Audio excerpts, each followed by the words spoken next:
How does IT help healthcare companies innovate quickly while also balancing patient privacy and data security? That's what I'm going to ask the Chief Technology Officer of Walgreens Boots Alliance on this episode of Dynamic Developer.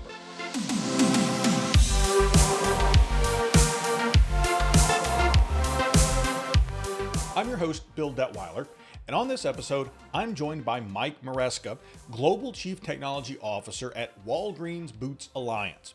Listeners in the UK and US will likely recognize the Walgreens and Boots names, but WBA is also home to brands like Number 7, Nice, Soap and Glory, and Liz Earle. We're going to be talking about WBA's digital transformation journey, data analytics, health data privacy, and a host of other topics. So without further ado, Mike, thanks for joining us. Thank you, Bill. It's great to be here. I'm looking forward to the discussion. All right, so we're here to talk about digital transformation. And I don't think over the last year there's any more, there's any industry that's had to deal with a digital transformation more than healthcare, given the pandemic and everything that's been happening as a result of that. Now, so I know you were new to Walgreens Boots Alliance, and you have a tech background at Accenture. And so I'm really interested in your take on digital transformation in an old industry sort of being accelerated last year. So I'm really looking forward to our conversation. And maybe a great place to start is because you were a little bit of an outsider with a tech background coming in to the healthcare industry is, when you joined, where was WBA in their digital transformation process? Had they been doing it for a decade? Was it ongoing? Where were they? And, when you came on board? Well, Bill, thanks for having me. It's gonna, just kind of elaborate on your question about where is WBA at in the digital transformation. Well, when I joined, it was in the middle of the pandemic. A lot had changed about our business, but what hadn't changed is our passion for being really the leading partner to our communities, our patients, our customers, and trying to reimagine what healthcare looks like and well-being overall. We launched about the time that I joined a new customer-centric healthcare strategy, and we continue to kind of reimagine that. You would have heard that announced earlier this month as part of our investor day to drive sustainable long-term kind of value and to be customer obsessed as we digitalize our services across retail, pharmacy, and a growing business within health services. It's a bit of a new focus at the time, but it very much maps back to kind of what we are obsessed about, and we have been obsessed about across both Walgreens as well as Boots, both iconic brands, 170 years of innovation in pharmacy. What we saw during the pandemic is we had to evolve and start providing vaccine services, testing services. And I'm proud to say that we were very successful at that. What we started at the beginning of the pandemic, and we had to reimagine some of the customer services. We really did invest and deliver. For instance, we now have an industry best buy online, pick up in store, something we didn't have at the start of the pandemic. We rolled out telehealth services because we didn't have our patients necessarily visiting us in our pharmacies. So that was about bringing our services closer to our customers. And that's that's the passion that brought me to WBA, and what keeps me excited coming to work every day, trying to really drive better outcomes for our patients and customers. I think that's a really interesting perspective. And this is one of the things I love talking to CTOs about, because, you approach this from the technology side of the equation sometimes, but as you describe it, there's an element of digital transformation that is the human side of the equation. So I'd love to get your take as a CTO, as someone that has an engineering background, and I can cop to sort of identifying with that myself back from my college days. How do you, as the head of technology for the organization, bring new technologies to bear while at the same time keeping that focus on the human side of the business? Yeah, it's a tough challenge, but it's really something we're very passionate about at WBA. What does it mean for our customers? And we think about that day in, day out. And part of the investments we're making, for instance, in cloud, which is about modernizing our core platform, is all about bringing an increased agility at the right cost point to how we deliver IT for our customers. Earlier this year, or actually last year about this time, we realized that if we were going to drive more capabilities, both digitally but also in our stores, we needed a modern digital-ready network. Again, keeping this customer at the center, we wanted a more immersive experience, better capabilities for our customers to deliver services that they need.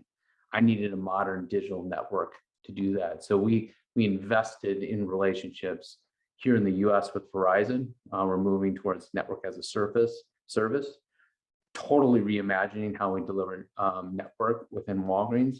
And we're doing the same thing with BT over our international locations in the UK and Ireland.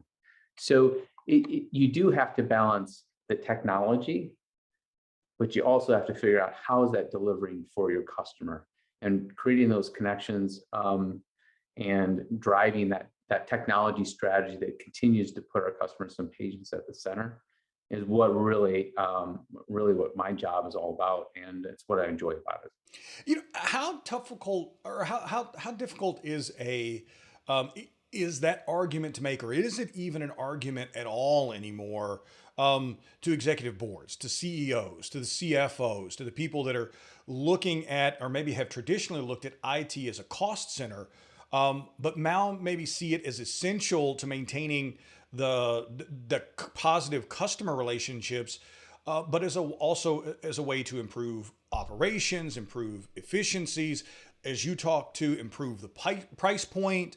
How is that even something that you have to think about now as CTO when you go and you say, hey, look, I know traditionally we've done our networking one way, but we want to do it another way. And, in the everything as a service world, we think this is the right solution for us. When you make that pitch, even if you have to make that pitch, is that something that you get pushback on now, or is everybody say, no, that sounds like that's the way to go. That's the way everyone's going. We just need to do that. No, is there a pushback? No, there's partnership. I like to say there's partnership, and any good partnership with the business and IT, you explore reasons why and options. And in this case, in particular, when you talk about networks, we saw this as an investment in the future. For instance, we partner with Verizon. We're one of the first 5G powered pharmacies in the world. So it was more about how do we leverage the ecosystem of partnerships to drive innovation, because innovation doesn't happen within the four walls of WBA. It's through this connected set of partnerships. And I think we're really excited about some of the partnerships in the last year that we've been able to champion, whether it be with Verizon and BT from a network perspective. Certainly Microsoft has been important in terms of driving our position in cloud and some capabilities around data and analytics. Speaking of data analytics, we have a new partnership with Snowflake, which is helping us to bring insights from our data. We just recently signed a deal with ServiceNow in terms of leveraging their capabilities and their innovation to help us reimagine IT, but also some of the customer experience. So they understand that innovation agenda and needs to happen both within IT, but also that strategic portfolio. Now, do dollars and cents come into play? Is it the right investment at the right time? Certainly that discussion happens, and that's part of the partnership that we have with the business. Again, as we try to evolve our offerings and our capabilities for how we serve our customers and patients. Yeah, you mentioned a couple technologies. We were talking about network as a service. You're talking about data analytics, and some of the partners you're working with around those technologies. Besides those, what are some of the new technologies that you're most excited about and you think are next on your roadmap to improve operations and that a customer experience? One that I would put out there is the investments we're making around data and how we can use data more effectively within Walgreens and WBA in general. I think that's going to be key to how we identify ways to better serve our customers through preferences. Now, we always, I don't think there's anybody better than WBA in terms of managing the privacy of our patients. So we do keep that front of mind. But there are, in terms of driving differentiated outcomes, partnering through our health services network to drive care management gaps. I'm very excited about how we can use data to drive better outcomes. I think that's one to point out there, and the investments in Microsoft, Snowflake, and others are really starting to create that connected data platform, analytics platform that is going to drive those experiences forward. It's also going to help us transform internally. We have better optics on our supply chain, which is a challenge these days, as you know. We have better optics on our financials and just general better operational metrics so that, again, we can keep our services going at the right costs and the right effectiveness through better metrics and data. So that's one I would put out there. The other one is, and I kind of mentioned kind of the work that we're doing in digital, whether it be telehealth services, whether it be the launch of My Walgreens, the relaunch of My Walgreens that we just did recently, where it actually started from a loyalty perspective as a relaunch of our loyalty program. It also started blending in themes of health and wellness as part of your loyalty experience. I think that's really, really impactful when you can start thinking more than just the shopper experience, but more of the patient experience that's coming through that loyalty program. And we can kind of incent healthier customers. So I would say those two, those two or three that I mentioned, I'm really excited about, and I think you're going to see even more innovation come out of WBA in the next year. So it should be a good year for us. Yeah, well, let's build on that last point a little bit because, at least in the United States, healthcare is a mix mash, right, of companies and private entities and public entities. And you have traditional endpoint providers or points of care. You have GPs, you have doctors, you have large networks and hospitals, immediate care centers. And then you have what used to be the traditional kind of pharmacies that maybe people think of when they think of Walgreens, but that's not what WBA really is anymore. And you kind of talked about this because you're talking about producing better patient outcomes and using data analytics to help drive that. But you're also part of that larger ecosystem of healthcare providers. How do you kind of integrate what the data that you're collecting about people and that you're using to help them with your part of their healthcare process, right? So with all those other different components successfully, so that maybe, it's not just the script data, it's not just that patient data, but that's shared back with doctors, or that's shared with a hospital, or the interactions that the doctor knows are shared with you. How do you do that as part of that organization, but do it in a way that doesn't compromise security of the data, privacy of the data, but also, everybody is on first party data now, right? So you need some sharing, but you also need some, you need the rights to protect your IP. How do you balance that from an IT perspective or from a technology perspective? Well, first and foremost, I go back to, privacy is top of mind. I think we're best in class in that. So I'll just put that right out there.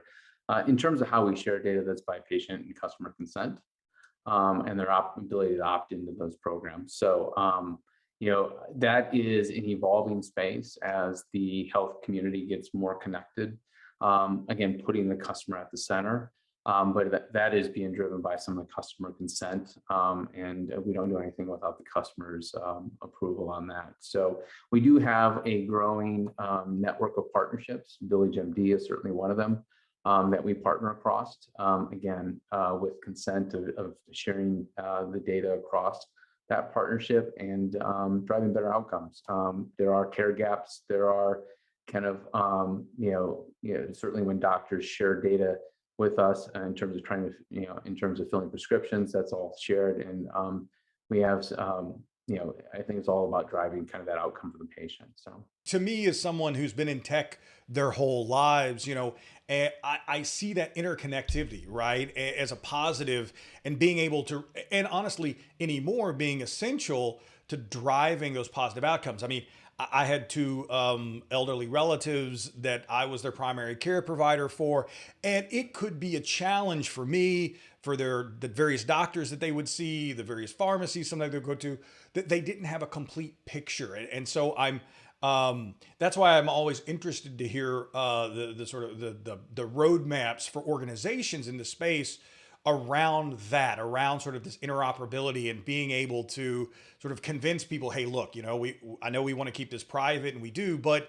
you can get a better result if you're willing, and we can prove to you, it's better for your health to have everybody kind of in the know. So I was thinking more bigger picture. I mean, is that something, those big picture interconnections, that you talk to other IT folks, other CTOs and leaders in the healthcare industry, and do you think just in general it sounds like that's the way in general the industry is thinking that we need to go, and hopefully we can convince people, not convince, but just share with people, look, there's positive outcomes from doing this, and to help overcome some of maybe the reluctance that I guess certain segments of the population might have at that. yeah, there's reluctance there, and I did just point to, I think earlier this month, our new CEO, Roz Brewer, had mentioned that customer-centric health strategy. And I'm really excited about that. It's going to delve into some of those challenges that we see from an industry perspective. How do you, so for instance, the critical services that are needed, how you engage the customer, and certainly it'll actually start to address the data and the privacy. So, that is something we're still evolving, but I think some of the next steps that we're going to be taking as a strategy will help us figure that out. And it is going to, as you mentioned, it is going to be an ecosystem of providers that are going to play a part of driving kind of it holistically for the customer. Yeah, so I have to ask you as a CTO, I know I'm running out of time with you, and this doesn't have to relate to WBA, but as a CTO right now, what keeps you up at night? What's what are those challenges that you face that other CTOs are facing right now, and how are you addressing them? Yeah, a few things top of mind would be keeping up with the speed of our business. The last 18 months, has been, we've seen dramatic change in accelerating how we use technology to drive our business forward. That's required us to look externally in some of the partnerships that I mentioned earlier, but also internally, how do we guide, how we develop, how do we invest? Because it is just driving dramatic change in the competitive landscape that's out there, and how do we keep up the speed of our business? As we look internally, do I have the right talent? Talent has been a premium lately, as I think it's not just WBA, but every company is looking at how they digitalize their services, and we're no different. But I think from an industry perspective, and IT is driven a premium on talent, and talent is so important in terms of what we drive from a capability perspective and how we reimagine our future every day. So I think it's the speed at which our business, even getting out in front and trying to drive it with some innovation ideas, but also the talent that we have at WBA, and how we continue to improve upon it. We have a fantastic team. That was one of the joys of changing jobs. I left a great company. I joined a great company with a great team that delivered amazing things through the pandemic. I've only been here 15 months, and I've come to appreciate the hard work and dedication of our team members, both in IT as well as the business. So I'm really super excited about the team that we have. We need to continue to evolve it, because that's really what our business requires. But I would say on the talent side, that's something that we're real focused on, especially as we explore some of these new technologies. Well, Mike, I don't think there's a better place to end our conversation on. Again, I really appreciate it. I hope you'll come back sometime and we can talk more about WBA, digital transformation, and data analytics, and maybe next time quantum computing and AI. We'll see how those get applied in the healthcare field. Let's do that. Thanks, Bill. It's been great. And thank you to all our viewers and listeners for joining us. You can listen to more episodes of Dynamic Developer on your favorite podcast platform, or watch a video of each episode, as well as read a transcript at TechRepublic.